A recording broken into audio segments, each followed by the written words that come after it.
stranger washes up on the beach who Eilidh meets. The stranger is called Arran. I'm not going to give too much away, but through the course of the show, they get to know each other, get to know their similarities, their differences, and through the course of this relationship, they change each other, and they change the fates of their respective homes. So it's a show about home and identity and connection, and probably many other things as well. So Finn's going to talk a little bit about the journey of the show, and then we'll introduce the songs. Yeah, so we first came together as a group on the Isle of Mull, which is a small island off the west coast of Scotland. We were there with our cast and initial team, and we built and devised the show on Mull. It then toured the Highlands and Islands of Scotland to non-traditional theatre spaces, and since then it's had a run at the Edinburgh Festival and in London and various other little adaptations, and now we're here in New York with a wonderful new team of producers and team of creatives as well. So yeah, that's the journey it's come on to get to this moment. Yeah, we're so excited to be here. We're so excited to preview tonight and next Thursday. So the first song that we're going to perform, I say we, very loosely. Actually, who's going to perform it? So we've got Bethany, Tennick, and Kersty Fensley, who you'll see perform shortly. The first song we're going to share with you is the opening song of the show, The Splitting of the Island. And it's a song which is essentially an origin story and is a little bit mythical. And that's all I'm going to say about it, because you'll see it performed now. So take your places. Thank you very much.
Rivers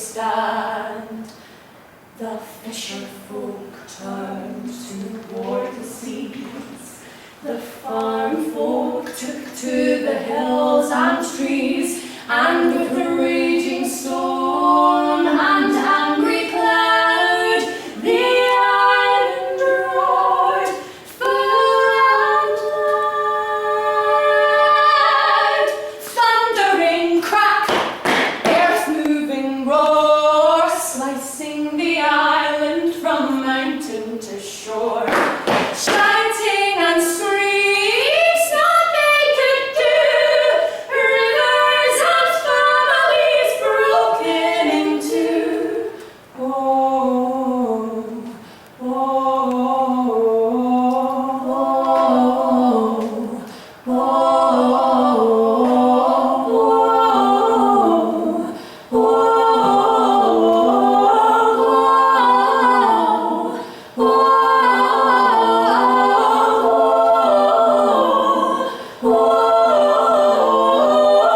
the next song we're going to share with you takes place a little bit later in the show. So just a little bit of context for it to make sense. So this is after Eilidh has met Arran on the beach. It's stormy, it's cold, it's wet. They've headed back towards the village, but they've had to shelter in an abandoned school. So they're waiting out the storm in the school, and in the meantime, Arran is getting to know her new unfamiliar surroundings, and the two characters are starting to get to know each other. So this is a song and a scene all in one, and it's called Same But Different. Thank you.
This is my school. Mine's the drip. I'm the best. How are you feeling? Better. I'll find my footing soon. Oh, we won't stay long. Just wait out the storm and then home. Last time I looked in here, goats were grazing on the easy readers. That was months ago now. Weird. This was my second home when I was wee. Every wall, every room, every mark drawn on the corridor, I know it all, every bit, like the back of my hand. Oh, the giant Jenga, the map of the world, the tiny kitchen, the plastic pasta, Eilidh's creamy mac and cheese was the greatest in the land. Stranger than the songs and stories ever told me, a stranger on the shore, and friend that tries to hold me down. What's this house for? It's a school. You said, tell more. It's just a school, it's where we learn. And here. Didn't you? Oh, your homeschooled. Learning, yes, at home and outside. You mean like a forest school? Forest, Machar, mountain, sea, the whole world is for learning. You've been around the world. Every year. Every year. Stranger than the songs and stories ever told me. Stranger on the shore and round the times to hold me. Stranger than the songs and stories I have known. A stranger on the shore with stories of her own.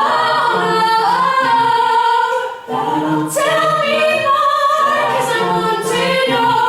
You're like no one I've known before. Same but different. Where's your boat? What's this? Are you shipwrecked? A strange land I know. It's a car. How do you travel? Walk. Just walk. I'm sure it's never far. It's smaller than Tennick, but many more faces. I wish we had more faces here. You have quiet empty spaces. You can hide and disappear. What do you do there? Fish and farm. We farm in the sea. In the hills. Whoa. My family are shepherds. Tell me more. Tell me more, 'cause I want to know. You're like no one I've known before. Same but different. Show me here where you've been, what you've seen, where you come from. Show me here on the map. You must have seen a map before. This is us, just a speck. The green is land, the rest is ocean. Show me here where you've been.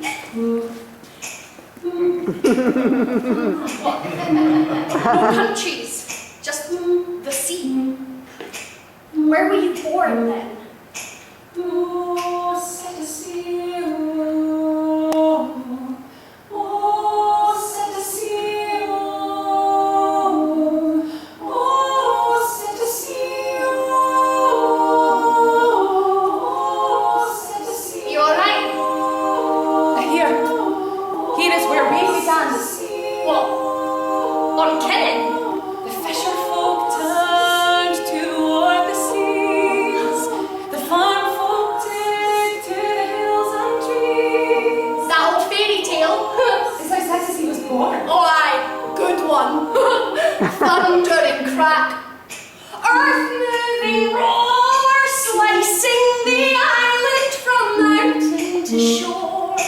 shouting and screams, not in what we said.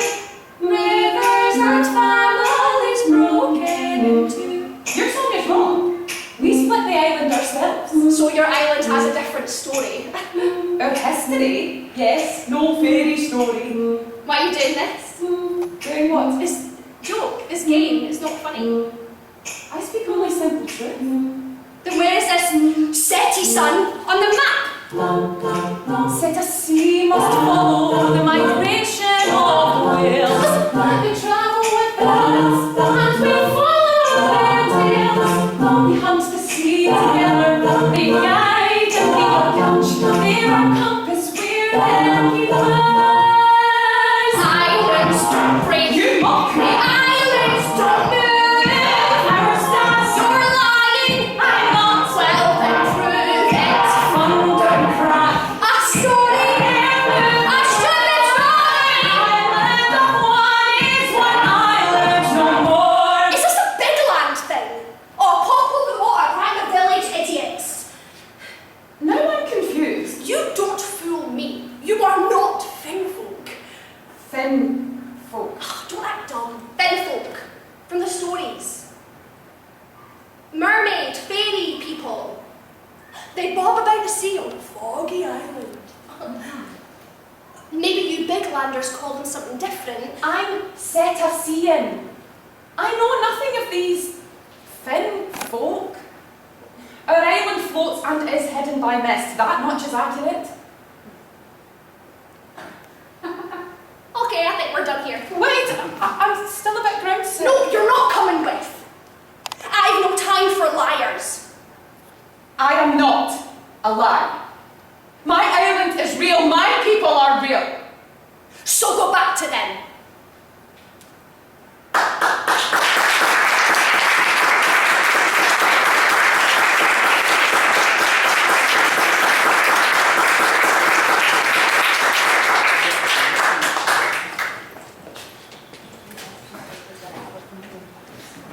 Thank you. Now we're going to do some one-on-one interviews. Perfect. Oh, I think we need to go and take our headlights off before you do that, if that's okay. I might take a minute, is that right? Yeah. Yeah, cool. Thank you so much. Just one second. Okay, I'm just gonna, that way I can see, Oh, there I am, thank God. this way I can see me too. Okay. Oh, You in? there, She is. okay. Hello, here we are with, Bethany Tennick, and you are in, Islander, but originally you're from, Scotland. and this is a Scottish folktale, and I'm curious, what makes a Scottish folktale different from like the Swedish one, which does trolls? So what is the Scottish troll like? Well, in this musical, it's more like the myths of nymphs. We call them selkies, and in the musical, they're called finfolk. So it's very specific, and a lot of the language surrounding it is about is very, very Scottish. Like Scots is a language in its own right, so we use that within the characters, and also the idea of a floating island covered in mist derives from Scottish myths, which are very particular to Scotland. So why would your character be so upset to find out that these mythical, you think you'd be excited that mythical creatures are real? I mean, it's every little kid's dream. I know. Sometimes Eilidh, the character I play most in the show, sometimes I don't understand her reasoning. But yeah, I think just the idea that your whole life has been a little bit of a lie, that these magical things do exist and these people do exist. I think it's a bit of a shock to the system. Also, Eilidh is the only child on her island left. She's a very young 15-year-old, and she's like just kind of coming of age and growing up. And I think to revert back to that childlike thing of believing in myths and believing in fairy tales, when she's trying so hard to be a grown-up, is difficult for her. Oh, you should tell us what the plot is.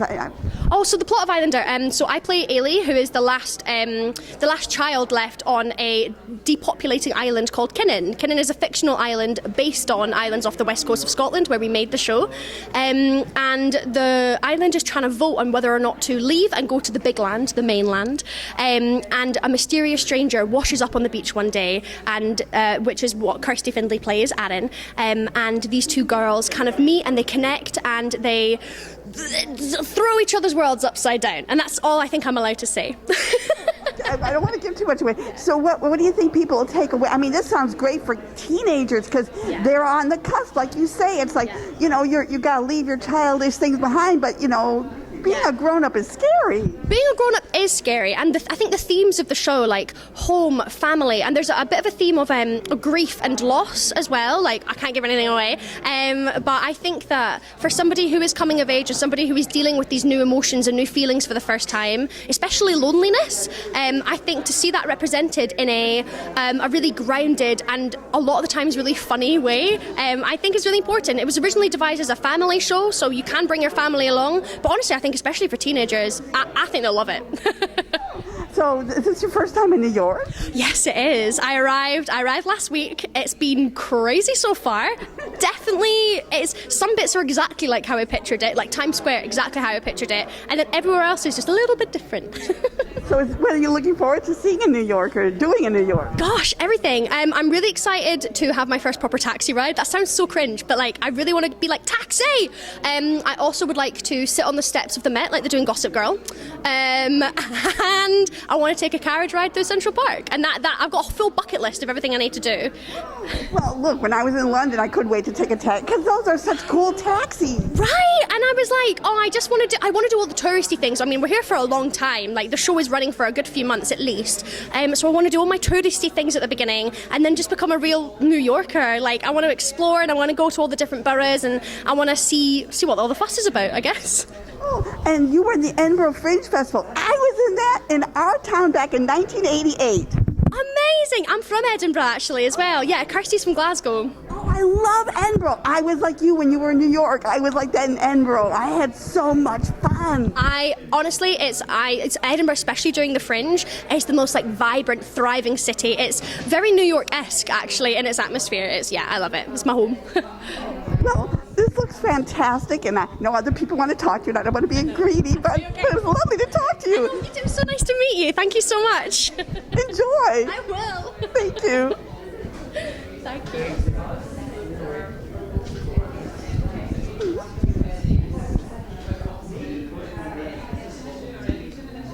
The other interviews. Thank you.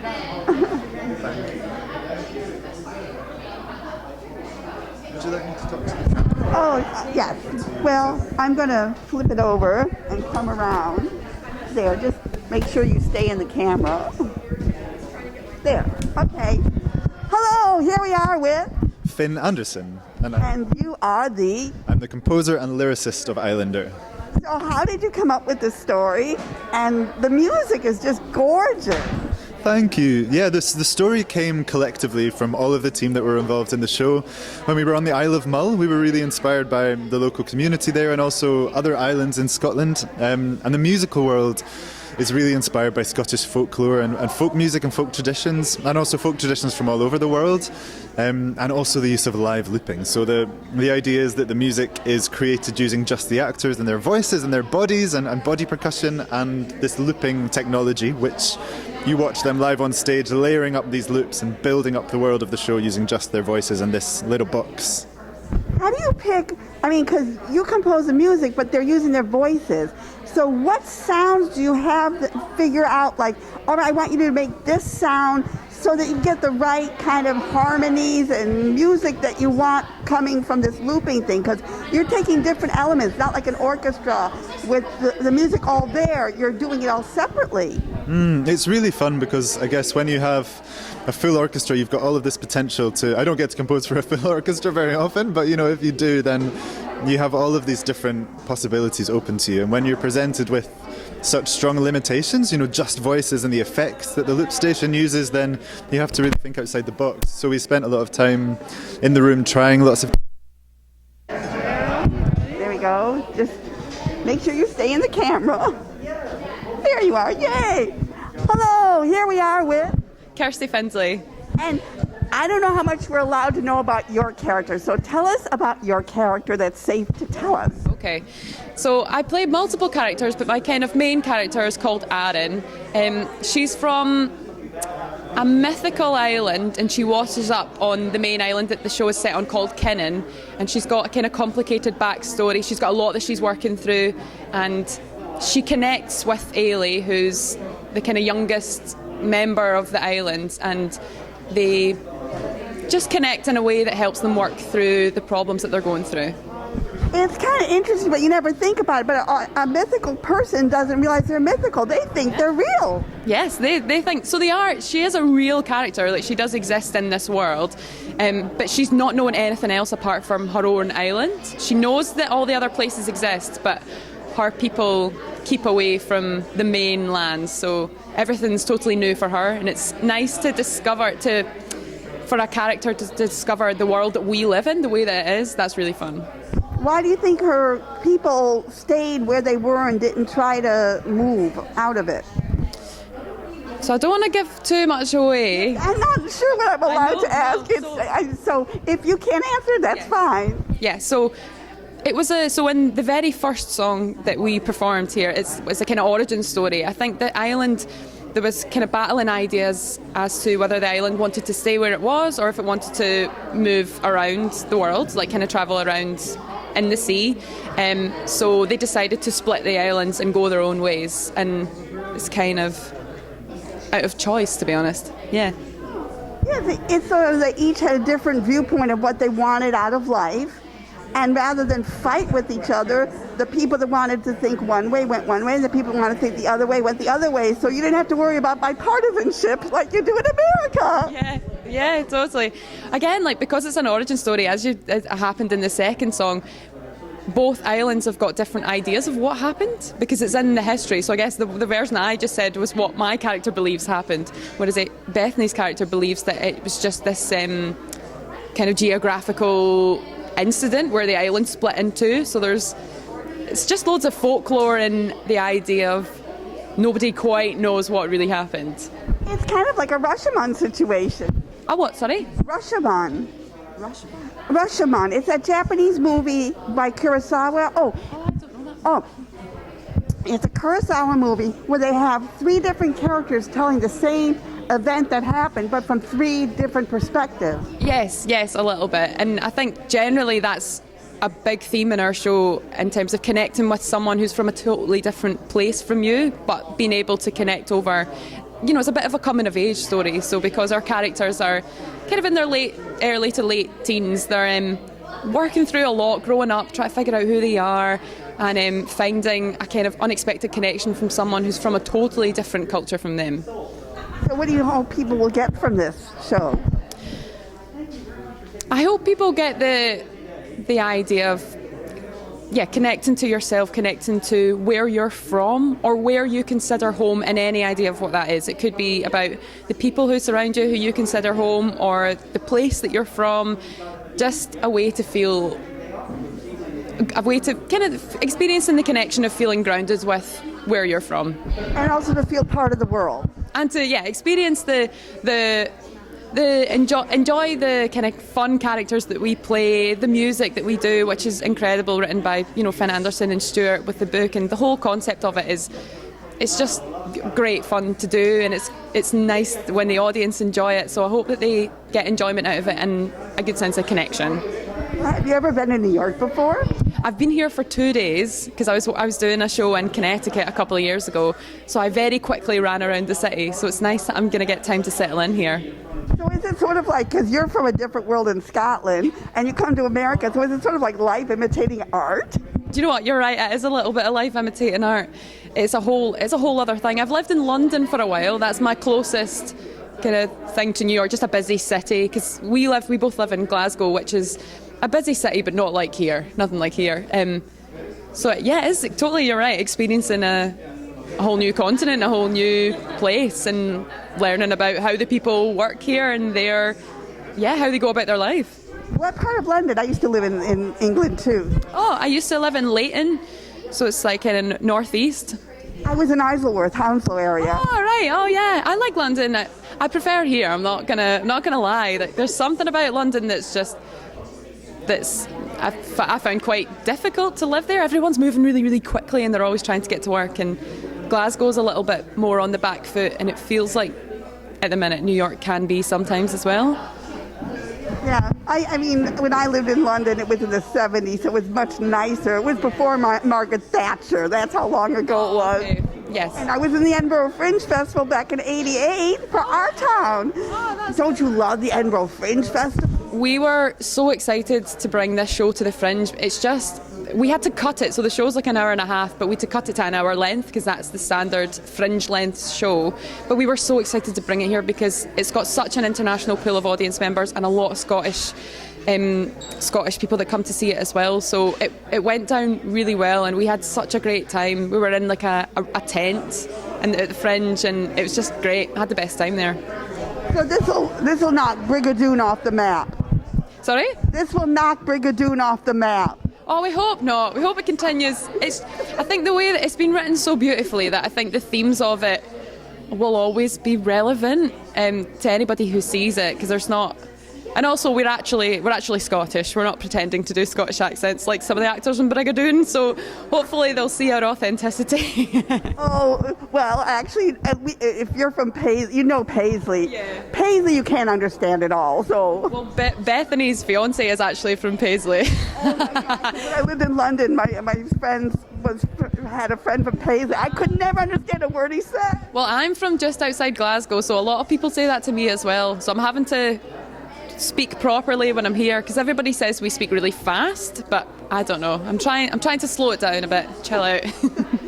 Well, I'm really excited because I love fairy tales and all that sort of thing. So this is right up my alley. Great. Oh, I'm so glad to hear. So enjoy New York. Thank you so much. Thank you. Thank you. Thank you.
Okay, on to the director.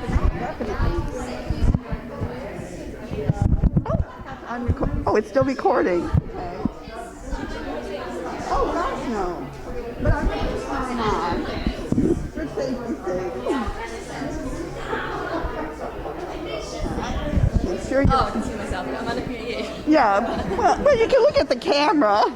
There, I just want to make sure you're in the thing. Okay, hello. Yeah, there you are. Hello, here we are with Amy Draper. And you are the director of Islander. I am, yes, and also one of the co-authors. Oh, you're one of the co-authors. Yes, so alongside Finn Anderson, who's the composer lyricist, and Stuart Melton, who wrote the book. We all created it together. So how did you guys all meet and how did you create this wonderful story? So I actually knew Stuart from before the Islander journey started. We'd worked together on a different show in London, and another composer friend of mine introduced me to Finn. So it was a kind of word of mouth because I had this idea for an a cappella musical for two female voices, and Finn felt like a really perfect composer to do that, and then we ended up making it in Scotland because all the creative team are Scottish apart from myself. So we went up to Scotland and started developing it in 2017. But how did you come up with the idea in the first place? I was really interested in the idea of an island as a metaphor for sort of home and belonging, otherness, separateness.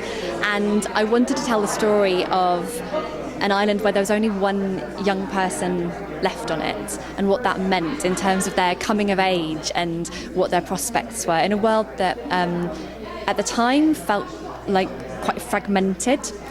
This was around the time of Brexit, the Scottish referendum.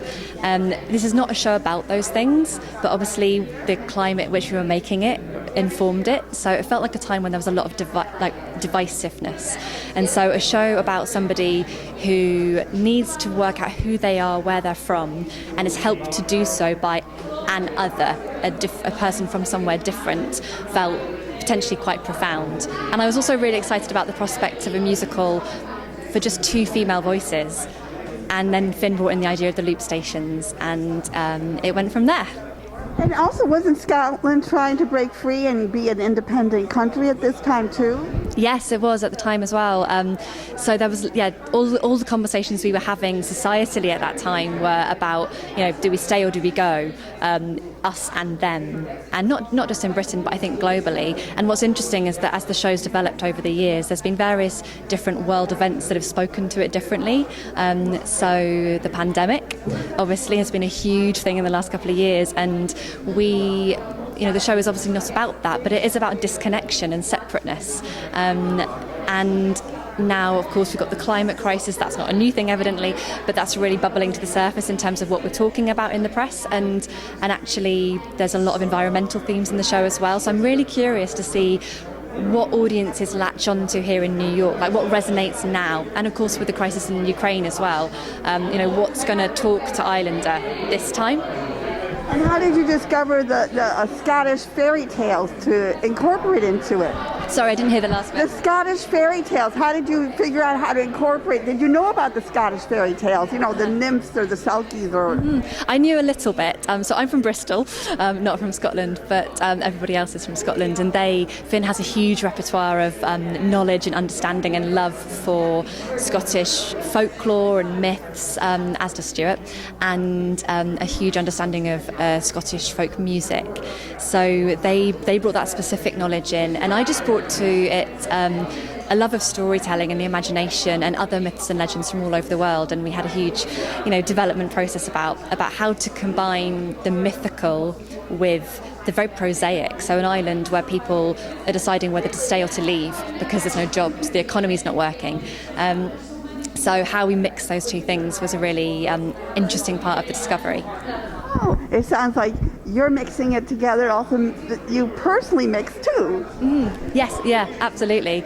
And I think another thing is that we've obviously got a show that's very much about storytelling and folklore and the audience using their imagination. Like the set behind me, you can see is quite deliberately sparse. So it looks quite simple actually on the stage. However, the technology, the loop stations, really elevate it, and they're a very different kind of storytelling language, and it's the meeting of those two things that feels interesting to me as a director, because the theme of the show is about, do we modernise or do we stay true to our roots?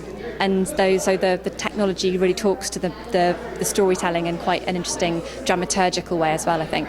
Oh, you should explain what a loop station is. So the loop station, Finn probably will do this better than me. So a loop station is an electronic device which has many different channels and banks, and an actor can hold a note, record it, and then layer up other notes on top of it. So with one single voice you can create the illusion of hundreds of voices or an orchestra, and so they only use their voice in the loop station throughout, but musically it feels very rich and full. Oh, that's so cool. Well, enjoy and congratulations on bringing it here. Thank you so much. Thank you. Thank you, Eilidh. I just have to talk to the composer, and then that's everything. Okay, great. I'll get you. Okay, thank you.